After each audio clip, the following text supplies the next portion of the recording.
ఎనాలిమస్. ఇతని పేరు తెలియనంటూ ఎవరు ఉండరు. ఇతను ప్రపంచంలోనే అత్యంత ధనవంతుడు. ఇతని ఆస్తి 500 బిలియన్లు. అయితే కేవలం కొద్ది రోజుల్లోనే ఇతని ఆస్తి మటుకు $500 బిలియన్ చేరుకుంది. కేవలం 8 రోజుల్లోనే ఇతను చాలా డబ్బు అనేది సంపాదించాడు. నిజానికి మన భారతదేశంలో అంబానీ చాలా ధనవంతుడు. ఇతను సంపాదించిన ధనాన్ని మొత్తం కేవలం 8 రోజుల్లోనే ఇతను సంపాదించడం అయితే జరిగింది. మరి ఇంత సంపాదన ఇతను ఎలా సంపాదించాడు? మరియు కేవలం 8 రోజుల్లోనే ఇంత సంపాదించడానికి వెనకున్న కారణాలేంటి? బిల్ గేట్స్ సంపాదించిన ఆస్తి కంటే ఇతని ఆస్తే చాలా ఎక్కువ. మరియు ఇతను ఇంత ఆస్తి సంపాదించడానికి వెనుకున్నది డొనాల్డ్ ట్రంప్ అని ప్రతి ఒక్కళ్ళు అంటున్నారు. ట్రంప్ ఎలక్షన్లో గెలవడానికి ఎక్కువగా ఎలాన్ మస్క్ చాలా సపోర్ట్ అనేది చేశారు. కానీ ట్రంప్ ఇంకా ప్రెసిడెంట్ పొజిషన్లోకి వెళ్ళలేదు. మస్క్ ఇంత ధనవంతుడుగా ఎలా అయ్యాడు? ఈ రోజు వీడియోలో మనం తెలుసుకుందాం. మీ సపోర్ట్గా ఈ వీడియోకి జస్ట్ లైక్ చేయండి చాలు. మస్క్ కథ అనేది యుఎస్ జనరల్ ఎలక్షన్ నుంచి మొదలైంది. నవంబర్ 5వ తారీఖున జరగాల్సిన జనరల్ ఎలక్షన్ అయిన ప్రెసిడెంట్ పోటీకి కొన్ని రోజుల ముందే క్యాంపెయినింగ్ అనేది స్టార్ట్ చేశారు. సెప్టెంబర్ నెల చివరికి వచ్చేసరికి క్యాంపెయినింగ్ అనేది బాగా పుంజుకుంది. అయితే ప్రపంచంలోనే ధనవంతుడైన ఎలాన్ మస్క్ రిపబ్లిక్ పార్టీకి సపోర్ట్ చేయడం అయితే జరిగింది. సపోర్టింగ్ అంటే కేవలం 2 గానీ 3 ఇంటర్వ్యూల్లో కనిపించి వెళ్ళిపోవటం కాదు.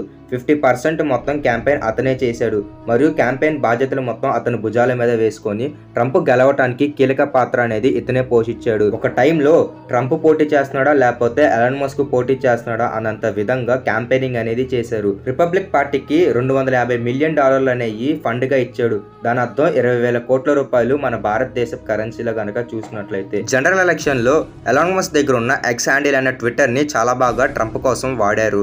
దీని కారణంగా ట్రంప్ కి చాలా అధిక శాతంలో ఓటులు అనేవి చాలా ఎక్కువగా నమోదు అయితే జరిగింది. ఎందుకంటే యూత్ ఎక్కువగా ఇంటర్నెట్ లో ఉండటం వల్ల అందరూ ట్రంపే గెలుస్తారని ట్రంప్కే అందరూ ఓట్లు అనేది వేశారు. అమెరికా దేశ ప్రెసిడెంట్ గా ట్రంప్ గెలవడానికి ఎలాన్ మస్క్ ఎంతో కీ రోల్ అనేది ప్లే చేశాడు. 2025 జనవరి 20వ తారీఖున డొనాల్డ్ ట్రంప్ ప్రెసిడెంట్ గా బాధ్యతలు అనేవి తీసుకుంటారు. కానీ అంతకుముందే మస్క్ ఒక ఆస్తి $500 బిలియన్ కి చేరుకుంది. ఇది ఎలా సాధ్యం?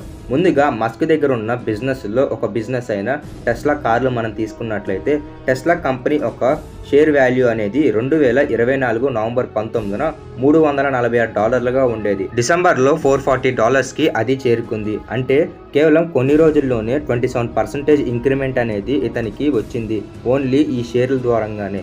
మరియు ఎలాన్ మస్క్ దగ్గర ఇంకో కంపెనీ అనేది ఉంది. ఆ కంపెనీ పేరు వచ్చేసి స్పేస్ ఎక్స్. ఈ స్పేస్ ఎక్స్ అనే కంపెనీ రాకెట్స్ అనే మ్యానుఫ్యాక్చరింగ్ చేసి మరియు నాసా వాళ్ళతో టైఅప్ అవటం అయితే జరిగింది. నవంబర్ 10 కల్లా స్పేస్ ఎక్స్ ఒక వాల్యూ అనేది $225 బిలియన్ అయితే ఉంది. అయితే డిసెంబర్ 25వ తారీఖు వచ్చేసరికి స్పేస్ ఎక్స్ ఒక ఆస్తి $350 బిలియన్ గా షేర్ వాల్యూ అనేది పెరగటం జరిగింది. అంటే 37% షేర్ వాల్యూ అనేది ఇక్కడ పెరగటం అయితే జరిగింది. షేర్స్ బైబ్యాక్ ఇది ఒక స్ట్రాటజీ.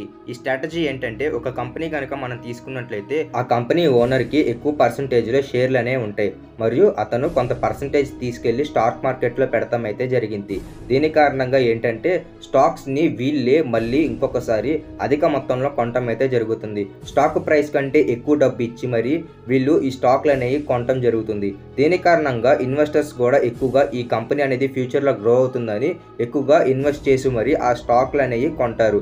దీని కారణంగా స్టాక్ ప్రైస్ అనేది ఆటోమేటిక్గా పెరగటం అయితే జరుగుతుంది. దీన్నే షేర్ బైబ్యాకింగ్ అని చెప్పి పిలుస్తూ ఉంటారు. మరి ఎప్పుడైతే షేర్ వాల్యూ అనేది ఆటోమేటిక్గా పెరగటం అనేది జరిగిందో అప్పుడు ఆ కంపెనీ ఓనర్కి కూడా డబ్బు అనేది ఎక్కువ శాతంలో అతనికి రావటం అయితే జరుగుతుంది. ఎందుకంటే ఆ కంపెనీలో అతనికి కూడా ఎక్కువగా ప్రాఫిట్స్ అనేవి ఉండటం వల్ల అతని నెట్వర్క్ ఒక ఆస్తి కూడా పెరగటం అయితే జరుగుతుంది. ఇలా ఎలాన్ మస్క్ ఒక నెట్వర్క్ ఆస్తి మొత్తం 60% పెరగటం అయితే జరిగింది. ఇలాగా పాలిటిక్స్లోకి జస్ట్ అతను ఎంటర్ అవటం వల్లే ఇతనికి ఇంత పర్సంటేజ్ షేర్ వాల్యూ అనేది పెరగటం కూడా జరిగింది. మరియు వీటి అన్నిటి కారణంగా కూడా ఎలాన్ మస్క్ ఇప్పుడు రిచెస్ట్ పర్సన్గా ఎదగటం అయితే జరిగింది. నిజానికి ఎలాన్ మస్క్ కేవలం 2 మంత్స్ మాత్రమే క్యాంపెయిన్లో పోటీ చేశాడు. మరియు ఈ 2 మంత్స్ క్యాంపెయిన్లో ఉండటం వల్ల ఇతని ఆస్తి అనేది 50% కంటే ఎక్కువ పెరగటం అయితే జరిగింది. డొనాల్డ్ ట్రంప్ గెలవడానికి ఒక కీ రోల్గా పోషించిన ఎలాన్ మస్క్ తన దగ్గర ఉన్న సోషల్ మీడియా ప్లాట్ఫామ్ వాడి తన ఎక్స్ హ్యాండిల్ అయిన ట్విట్టర్లో ఒక ఆల్గోరిథం అనేది చేంజ్ చేశాడు. అదేంటంటే ఎవరైతే డొనాల్డ్ ట్రంప్కి పాజిటివ్గా మరియు ప్రోగా పోస్టులు పెడతారో వాళ్ళందరి పోస్టులు కనపడేలా చేసి మిగిలిన పార్టీ పోస్టులన్నీ కనపడకుండా అతను ఆల్గోరిథం అనేది చేంజ్ చేశాడు. మరియు దీని కారణంగా డొనాల్డ్ ట్రంప్ బాగా ఇంటర్నెట్లో హైలైట్ అవటం అయితే జరిగింది. మరియు డొనాల్డ్ ట్రంప్ గెలవడానికి ముఖ్య కారణంగా ఎలాన్ మస్క్ ఉన్నాడు. ఈ వీడియో చివరిదాకా చూసినందుకు మీ అందరికీ తప్పకుండా నచ్చే ఉంటుంది.